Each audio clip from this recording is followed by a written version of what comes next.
right now, the reason to create a sports car, a roadster, as the first stage of this, is because it attracts attention, or what? Oh, so good, great question. So, because people often misinterpret why we have created a sports car, because they will say, you know, the implication will be sports cars for rich guys is not a way to solve the energy problem. Right, exactly, and they would sort of like that I feel that there was somehow a shortage of sports cars for rich guys or something like that, and that was the problem. That's right. And not, you know, if any new technology is expensive when it starts out. And you can point to pretty much anything, because the first thing that engineers are trying to do is make it work, and then when you make it work, then you optimize and you optimize and you optimize. And if you look at the early days of computers or cell phones or almost anything, even the early days of gasoline cars, they used to be toys for rich people until they were made affordable and mass production. Henry Ford came along. Yeah, and then you combine that with the car, but yeah, good. And then you combine that with the fact that we're just a little startup, you know, there's just no way that we could afford $1 billion to make a giant car plant that would make, you know, hundreds of thousands of cars a year, because that's the kind of volume you have to get to make cheap cars. And then it's also the first iteration of the technology. So we had both a volume problem and a new technology problem. And so that naturally you have to reach scale. You have to reach scale, and you have to work the bugs out of the system, and so you got to make it, and you want to make your mistakes at a small scale. Okay, so how's that going? Reaching scale and being able to create a business plan that will enable you to reach a large audience, you know, and create and continue the development of the technology that will make it even more attractive. It's going really well, actually. So we had a few bumpy years in the beginning, but at this point we're producing at a steady state of about an annualized production rate of about 1,000 roadster sports cars a year. We unveiled our sedan a few months ago, which is a much more functional car, and it's a $50,000 car. So it's about half the price of the Roadster. And the production run, say, for the year 2010 for the Roadster will be? About 1,000. And for the sedan? The sedan is only coming out in 2 years. So in 2011 will be the first year. Right. And what's the projection for that?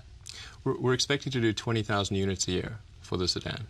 It's always difficult to predict these things exactly, but our target is we'll produce a total of about 100,000 of them and about 20,000 a year, and there are going to be many variations on that. We'll do an SUV, and we'll do, you know, other things, and then we'll do our third generation platform beyond the sedan. The Model S sedan will be a sub $30,000 car. So we're trying to get to mass production as soon as we possibly can, but that's both from the cars that we make ourselves, as well as the cars we do in partnership with others, like the Daimler deal you may have read about. Right. And, yeah. So how do you measure the odds of success? Personally, I would say success for me, for Tesla, is that we've accelerated the advent of electric cars by at least 5 years.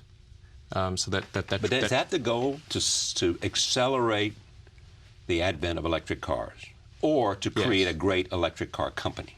I think the two are synonymous. Okay. I mean, you do one, you do the other. Okay. Yeah. And why is it that it's happening by a guy who created a startup in 2003 rather than a whole range of sort of industrial automobile companies around the world, not just here? Fiat is a successful car company, and they own Chrysler. Right. Well, disruptive technology, like where you really have a big technology discontinuity, it tends to come from new companies. Right. You know, you could ask the same question of why did Google come from Larry and Sergey? Right. Who, by the way, I've known Larry since before he got venture funding for Google. And is he an investor in Tesla? He is. Larry and Sergey are investors in Tesla. And they drive them or don't drive them? Yeah, they drive them, absolutely. Because some of the criticism that comes at you and the company now is that you went out to seek a lot of external financing and did not reach your goals. Well, it's taking us longer to reach our goals, but we're definitely reaching our goals. Yeah. What was it? Raise 100 million, or raise 40, or what was it? What was the goal? Well, I think some of the stumbles were were silly mistakes we made ourselves. Some of them were market externalities. And we were getting ready to raise, or we were in the process of raising about $100 million round that began in sort of the summer of last year, and then ran into, Force 5 hurricane. Right, exactly. An economic circumstance that took everything in sight. Yeah, and so that forced us to scale back our plans a little bit. We had to do a layoff, and we had to raise the money internally from existing investors. I had to put up a lot of the money personally, because there was just no money. And so that was sort of a hair-raising time for the company. But at this point, we're actually in good shape. We expect to be profitable in the third quarter. And that comes from the success of the Roadster. Yeah, and the Roadster, and we also have a powertrain supply business to Daimler as well for an electric smart that we're doing with them. Make the smart car an electric car. Yeah, the smart car was always intended to be an electric car, but they could never get the battery right. So a year and a half ago, we met with Daimler, and I was trying to convince them to work with us. We've really tried hard to work with a lot of different car companies, and what happened?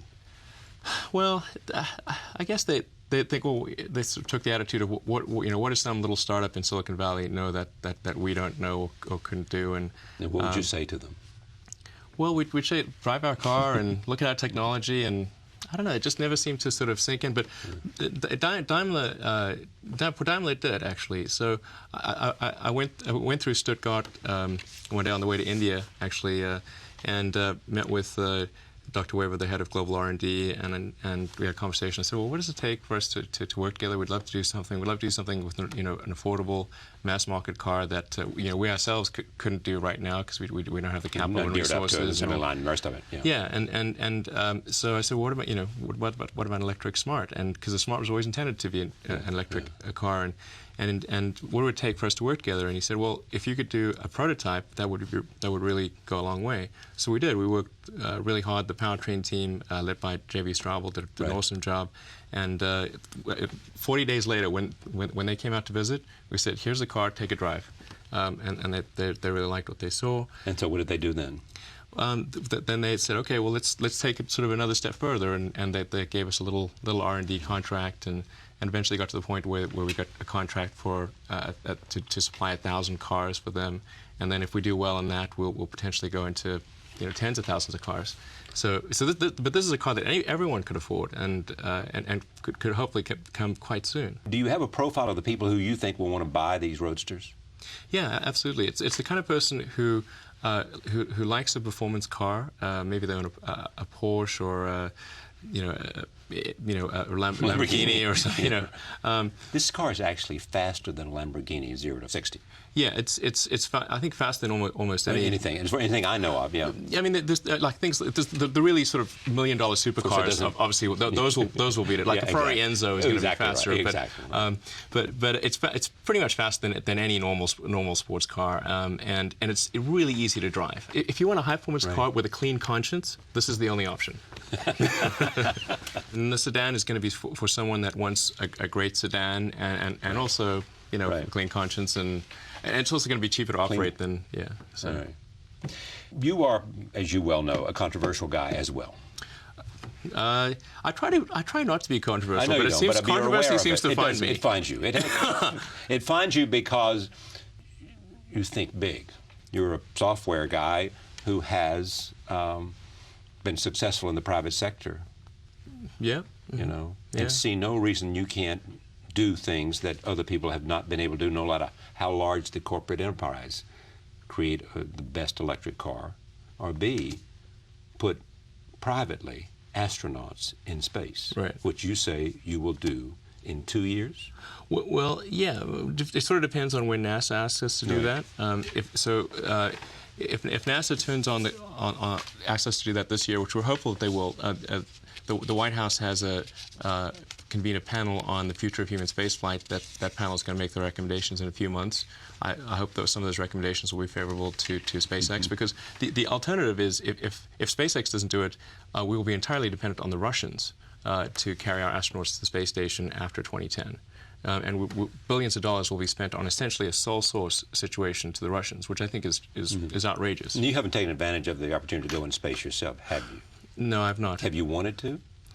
If it was purely a matter of personal interest, I would have done it already. Right. I mean, I do want it. I do want Is to do it. Sergey interested in that, or no? Sergey is expressed some interest in that. Some interest, yes. Yeah, I would like to go at some point, but it's. I'm also in the point where it's difficult for me to take personal risks. I used to take a lot of personal risks because of children. I've got my kids and responsibilities with the companies as well, and so if I do things where they have personal risk at this point, I risk more than my own being. Yeah. You've had how many triplets? You have one set of triplets and one set of twins. Yeah. No, to have the twins with me in New York, actually. So they like the car. Yeah. They can't drive and they can't go on the roadster because it doesn't. It's not very kid friendly. But the exactly. sedan. No, it's not very kid friendly. You're right. The sedan will be ideal for them. So. All right. Much success to you. Thank you for coming.